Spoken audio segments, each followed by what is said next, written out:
Halo semua, salam sejahtera Malaysia. Selamat datang ke channel Fels Lifestyle. Terima kasih kerana terus setia dan terus bersama di dalam channel ini. Saudara-saudara, setelah seluruh Malaysia digemparkan berkaitan dengan satu insiden yang menyedihkan, insiden yang mendukacitakan ramai orang, melibatkan kebakaran di Putra Heights. Akhirnya kesan daripada insiden ini tempiasnya akhirnya kepada Anwar Ibrahim sendiri sebagai Perdana Menteri. Akhirnya pembangkang pula keluar kenyataan mengarahkan kerajaan, mengarahkan Anwar Ibrahim, mengarahkan kerajaan untuk membatalkan Majlis Raya Madani dan menggunakan dana tersebut untuk membantu mangsa Putra Heights.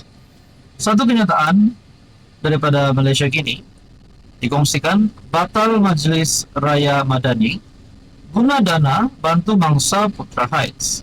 Kenyataan ini dikeluarkan oleh ahli parlimen daripada pembangkang, yaitu Wan Ahmad Faisal, Wan Ahmad Kamal, yang menggesa kerajaan agar membatalkan atau menangguhkan sambutan Aidilfitri Madani 2025 peringkat kebangsaan susulan kebakaran saluran pipe gas di Putra Heights, Subang Jaya. Saya pun tak tahu mereka ini nak tunggang isu ini untuk menyerang Anwar ataupun sebenarnya memang ikhlas daripada hati mereka supaya menggesa kerajaan membatalkan majlis tersebut supaya dana itu dapat disumbangkan kepada mereka yang memerlukan, mereka yang terkesan akibat daripada kebakaran tersebut. Wan Faisal berkata, jutaan ringgit yang diperuntukkan untuk acara tersebut seharusnya disalurkan kepada bantuan mangsa kejadian tersebut. Letupan yang berlaku telah mencederakan puluhan bangsa serta memusnahkan rumah, harta benda dan punca rezeki warga setempat. Dalam keadaan getir seperti ini, kerajaan seharusnya menunjukkan keutamaan yang jelas, membela nasib mangsa, bukan meraihkan majlis penuh glamour dengan dana rakyat, katanya dalam kenyataan. Dia turut mengkritik jumlah bantuan tunai RM5,000 yang diperuntukkan kepada mangsa bencana dengan menyifatkannya sebagai jauh daripada mencukupi. Katanya ia tidak dapat menampung keperluan asas seperti membaiki rumah, menggantikan peralatan asas, maupun menampung kos rawatan perubatan yang berterusan. Ini bukan soal memberi sagu hati, ini soal memulihkan kehidupan rakyat yang terkesan. Jadi berkaitan dengan kenyataan daripada MP Macam ini, apa komen Anda? Hello, salam sejahtera Malaysia. Selamat datang ke channel Fels Lifestyle. Terima kasih kerana terus setia dan terus bersama di dalam channel ini. Saudara-saudara yang saya amat hormati, sebelum ini kerajaan Anwar Ibrahim, kerajaan ada mengumumkan bantuan ataupun wang ihsan RM30 juta dan juga duit raya yang dijanjikan Anwar pada pesawat. Ini satu soalan yang dikeluarkan daripada ahli parlimen ataupun daripada kepimpinan wakil rakyat, bukan ahli parlimen, tetapi daripada Adun Kota Siputeh Muhammad Ashraf Mustaqim Badrul yang mendesak kerajaan untuk menunaikan janji untuk menyalurkan peruntukan sebanyak RM30 juta kepada pesawat. Mungkin mereka sekarang mempunyai peluang untuk menyerang Anwar, tapi bagi saya Anwar Ibrahim, apa yang beliau umumkan itu pasti akan dilakukan.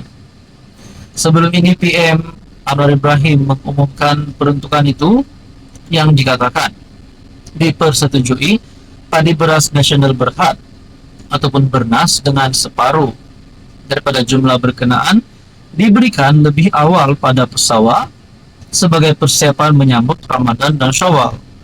Aidilfitri telah pun memasuki hari kelima, 5 Syawal 2025. Namun sehingga hari ini tiada sesen pun sumbangan ihsan yang dijanjikan PMX Anwar Ibrahim diterima pesawat. Oke, ini adalah soalan beliau. Kalau ada yang tiba-tiba nak tuduh PMX ini mengambil RM30 juta tersebut, bagi saya tidak setujulah. Kalau nak cakap PMX sakau, PMX curi duit itu saya tidak setuju. Sedangkan gaji beliau pun beliau sumbang, apatah lagi peruntukan ini Jadi tuan-tuan dan puan, mungkin ini hanyalah soalan kepada Anwar Ibrahim dan kerajaan. Di mana uang tersebut?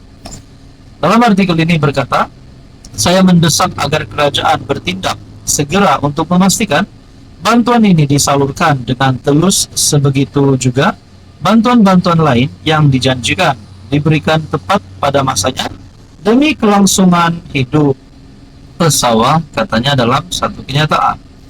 Ashraf berkata, PM mengumumkan bantuan uang ihsan itu pada 13 Februari lalu setelah gagal menetapkan harga belian padi pada RM 1.800 bagi setiap tan metri.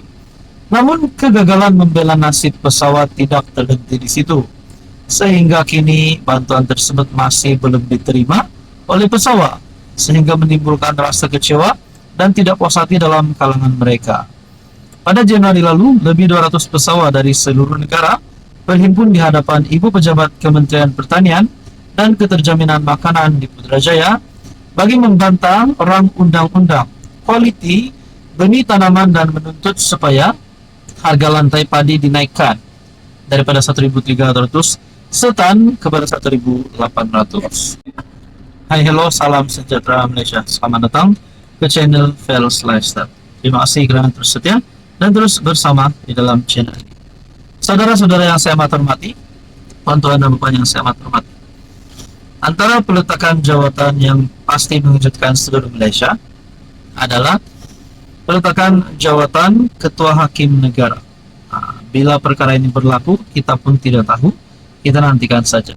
Tapi sudah pasti kepada mana-mana individu yang memegang jawatan ini adalah individu yang terpilih, dan tidak semua orang boleh melakukan tugas yang besar dan berat ini, tanggung jawab yang berat ini.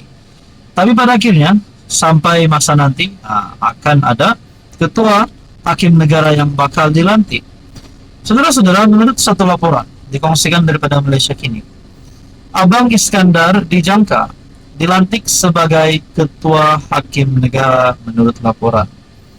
Presiden Mahkamah Rayuan Abang Iskandar Abang Hashim dijangka akan dilantik sebagai Ketua Hakim Negara yang baru, menggantikan Tengku Maimun Tuan Mat yang dijadwalkan bersara pada Jun ini.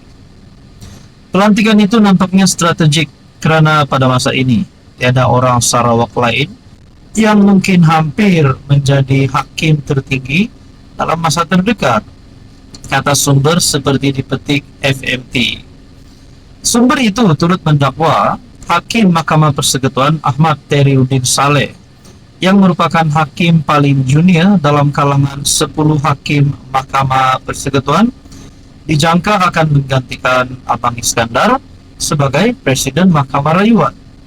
Teriuddin, 57, dilantik sebagai Hakim Mahkamah Persekutuan pada November lalu.